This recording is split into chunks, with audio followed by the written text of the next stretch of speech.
नमस्कार. ट्रेडिंग शाळा स्वरूपमध्ये तुमचं पुन्हा एकदा स्वागत आहे. आजचा आपला जो टॉपिक आहे तो हा आहे head and shoulder pattern. Okay. तर जो आपण प्राइस ॲक्शनचा व्हिडिओ कव्हर केला होता त्यामध्ये मी तुम्हाला म्हटलं होतं की प्राइस ॲक्शनमध्ये काय काय येतं. तर त्याच्यामध्ये सपोर्ट रेजिस्टन्स येतं. त्याच्याबरोबर वेगवेगळे चॅनल्स येतात, वेगवेगळे पॅटर्न्स येतात. त्यामध्ये जे पॅटर्न्स येतात ते होते head and shoulder pattern, flag and फोल पॅटर्न किंवा मग कप विथ हँडल पॅटर्न. हे सगळे पॅटर्न याच्यामध्ये प्राइस ॲक्शनचा हे पार्ट आहेत. सो त्यातला आपण पहिला पॅटर्न आज पाहणार आहोत, head and shoulder pattern. Okay. तर normally head and shoulder pattern हा कुठं बनतो? ओके. जेव्हा मार्केट ट्रेंडिंगमध्ये असतं, ओके, तिथून जेव्हा ते रिव्हर्सल व्हायला स्टार्ट होतं त्याच्या आधी एक पॅटर्न बनतो, हेड अँड शोल्डर पॅटर्न बनतो. तर पहिल्यांदा मी तुम्हाला दाखवतो की तो पॅटर्न कसा बनतो. ओके. ह्याच्यामध्ये कसं आहे, समजा मार्केट इथून ट्रेंडिंगमध्ये आहे, मार्केट असं ट्रेंडिंगमध्ये आलं. ओके. मार्केट ट्रेंडिंगमध्ये आलं. इथून समजा आता मार्केटने रिव्हर्सल जायला स्टार्ट केलं तर पहिल्यांदा एक लेफ्ट शोल्डर बनतो. लेफ्ट शोल्डर नंतर मार्केट पुन्हा वर जातं, एक हेड बनवतं. ओके. एक हेड बनवतं, पुन्हा खाली येतं, पुन्हा वर येतं, एक राईट शोल्डर बनवतं, मार्केट पुन्हा खाली येतं आणि ही जी नेकलाईन आहे ती ब्रेक करून मार्केट खाली जायला स्टार्ट करतं. ओके. सो अशा प्रकारचा पॅटर्न बनतो. एक लेफ्ट शोल्डर, हेड आणि राईट शोल्डर. हा जो आपला आहे तो लेफ्ट शोल्डर आहे, हे मधलं जे आहे ते हेड आहे आणि हा जो आपला आहे तो राईट शोल्डर आहे आणि ही आपली झाली नेकलाईन. ही आपली झाली नेकलाईन. ओके. सो मार्केट जेव्हा ट्रेंडिंगमध्ये असतं तेव्हा त्याच्यानंतर मग मार्केट पुन्हा रिव्हर्सल जायला स्टार्ट करतं. ओके. सो रिव्हर्सल जायच्या आधी मार्केटमध्ये एक असा पॅटर्न बनतो आणि नंतर जेव्हा नेकलाईन जेव्हा ब्रेक होते तिथून मग पुन्हा मार्केट डाऊन ट्रेंड जायला सुरुवात करतं. सो हा जो आपला पॅटर्न आहे तो आहे head and shoulder pattern. Okay. तर आता याच्यामध्ये कसं आहे की सायकोलॉजी काय आहे, म्हणजे हा पॅटर्न का बनतो किंवा कशामुळे बनतो? कारण ऑलरेडी मार्केट ट्रेंडिंगमध्ये होतं, राईट? इथून ट्रेंडिंगमध्ये आलं, इनफ प्रॉफिट झालं आहे लोकांना. सो त्याच्यामुळे काय होतं की प्रॉफिट बुकिंग सुरू व्हायला स्टार्ट होते किंवा भीतीमुळे लोकं विकायला सुरुवात करतात की इथून मे बी मार्केट रिव्हर्सल जाऊ शकतं. सो त्याच्यामुळे काय होतं, पुन्हा पुलबॅक येतं. पुलबॅक येतं. पुलबॅक आल्यानंतर पुन्हा जे बायर असतात ते मार्केट पुन्हा वर न्यायचा ट्राय करतात. सो जो हाय आहे, जो लेफ्ट शोल्डरचा जो हाय आहे ते ब्रेक करून पण मार्केट वर जातं.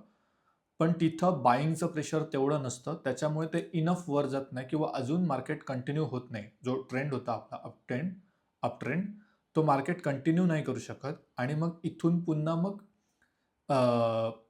बायर होतात. जे रिमेनिंग बायर आहेत ते पुन्हा विकायला स्टार्ट करतात. ओके. मग पुन्हा एकदा रिटेस्टला जातं मार्केट आणि मग राईट शोल्डर बनतो आणि मग इथून इथं किंवा इथं हळूहळू सेलर ॲक्टिवेट व्हायला सुरुवात करतात आणि जेव्हा कन्फर्म ब्रेकआउट होतं, म्हणजे जेव्हा नेकलाईन जेव्हा ब्रेक होते कन्फर्म, त्याच्यानंतर मग मार्केट खाली जायला जातं आणि मग सगळे जे बायर असतात ते निघून जातात. सेलर हे स्ट्राँग होतात. ओके. सो त्याच्यामुळे मग मार्केट खाली जायला सुरुवात करतो. सो हा रिव्हर्सल पॅटर्न आहे. म्हणजे जेव्हा मार्केट बाईंगमध्ये असतं, तिथून जेव्हा मार्केट खाली जायला स्टार्ट करतं, त्याच्या आधी हा पॅटर्न बनतो. आता याच्यामध्ये तुम्ही एंट्री कशी कराल? ओके. किंवा तुम्ही तुमचा स्टॉप लॉस कसा ठेवाल? सो मी याच्या आधी जो ब्रेकआउटचा व्हिडिओ बनवलाय, त्याच्यामध्ये मी तुम्हाला सांगितलं, की कोणता पण जेव्हा ब्रेकआउट होतो, तेव्हा तुम्ही कशी एंट्री केली पाहिजे. सेम रूल इथं ॲप्लिकेबल होतो. जोपर्यंत ही नेकलाईन ब्रेक होत नाही आणि ज्या टाईम फ्रेममध्ये हा चार्ट पॅटर्न बनलाय किंवा हेड अँड शोल्डर पॅटर्न बनलाय, त्या टाईम फ्रेममध्ये जोपर्यंत कॅन्डल याच्या बाहेर क्लोज होत नाही, तोपर्यंत तुम्हाला एंट्री घ्यायची नाहीये. ओके.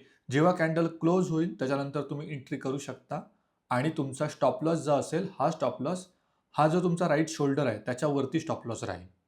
ओके. आणि याचं टार्गेट किती राहतं, तर टार्गेट तुम्ही काउंट कसं करू शकता, तर हा जो हेडचा जो हाय आहे, तिथून नेकलाईनपर्यंत जेवढं टार्गेट येतं, तेवढं तुम्हाला खाली पुन्हा प्रोजेक्ट करायचं आहे. ओके. सो साधारण एवढं त्याचं प्रॉफिट येईल. इथं कुठेतरी त्याचं प्रॉफिट येतंय. सो हे तुमचं टार्गेट झालं. ओके. इथं तुमची जेव्हा नेकलाईन ब्रेक करेल, त्याच्यानंतर तुम्ही एंट्री करू शकता आणि इथं तुमचा स्टॉप लॉस राहील. ओके. सेकंड गोष्ट आहे, जर तुम्हाला अजून कन्फर्मेशनसाठी वेट करायचं असेल, तर तुम्ही म्हणजे ब्रेकआउट फेल कधी-कधी ब्रेकआउट फेल होऊ शकतो. सो तुम्ही रिकन्फर्मेशनसाठी तुम्ही काय करू शकता, जी नेक्स्ट कॅन्डल आहे ती त्याला फॉलो थ्रू कॅन्डल बनली पाहिजे. त्याच्यानंतर तुम्ही एंट्री घेऊ शकता किंवा जर इथून ब्रेकआउट करून जर पुन्हा रिटेस्ट करून जर त्याने पुन्हा ब्रेकआउट केलं, तर तुम्ही एंट्री करू शकता. Okay. So follow through candle आणि रिटेस्ट करून पुन्हा ब्रेकआउट करणं ही सेफेस्ट एंट्री आहे. पण नॉर्मली जर तुम्ही बिगिनर लेवलला नसाल, एक्सपिरियन्स ट्रेडर असाल, तर तुम्ही इथं नॉर्मल ब्रेकआउट केल्यानंतर पण ट्रेड घेऊ शकता. ओके. आणि त्याचं तुमचं टार्गेट हे इथपर्यंत राहील. ओके. आता याच्यामध्ये कसं आहे, की जसा इथं पॅटर्न बनतो, तसाच same inverted head and shoulder pattern बनतो. सो मार्केट इथून डाऊन ट्रेंडमध्ये आहे. मार्केट डाऊन ट्रेंडमध्ये आहे.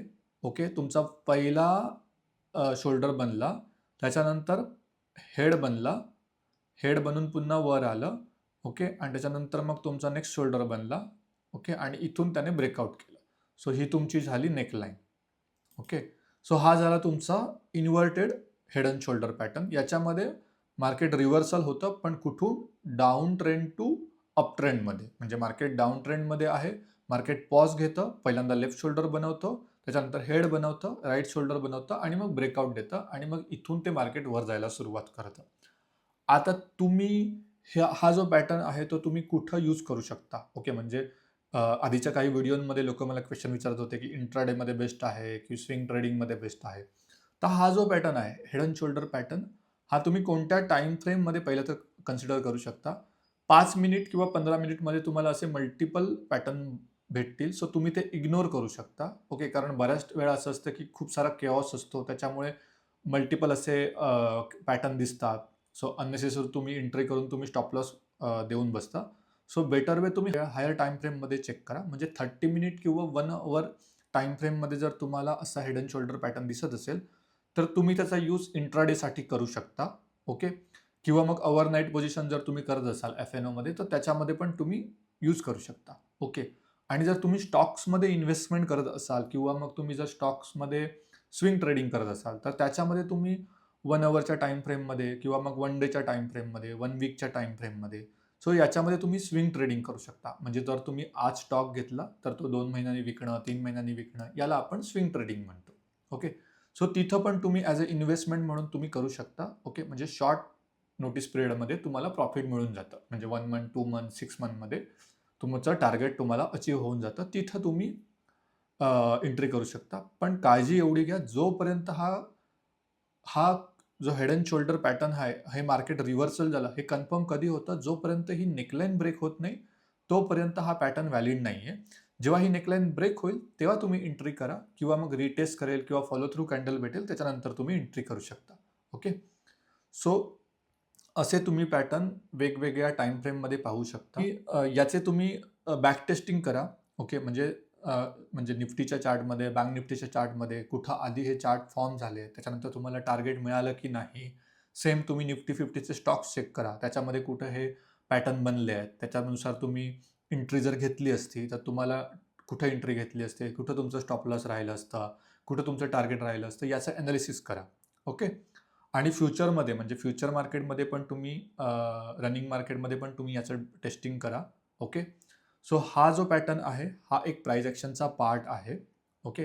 कारण याच्यामध्ये पण आपण प्राइसच्या मुवमेंटनुसार आपण डिसिजन घेतोय. ओके. म्हणजे पहिल्यांदा मार्केट अप ट्रेंडमध्ये आहे, मग मार्केट साइडवेज जायला सुरुवात करतं, ज्याच्यामध्ये ते पॅटर्न बनवतं. जो पॅटर्न आहे हेड अँड शोल्डर पॅटर्न, आणि मग तिथून ट्रेंड रिव्हर्सलला स्टार्ट करतं.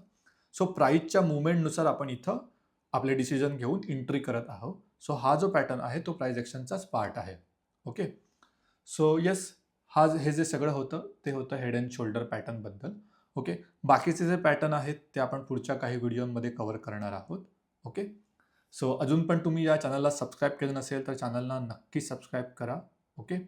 सो भेटू पुढच्या व्हिडिओमध्ये. Thank you.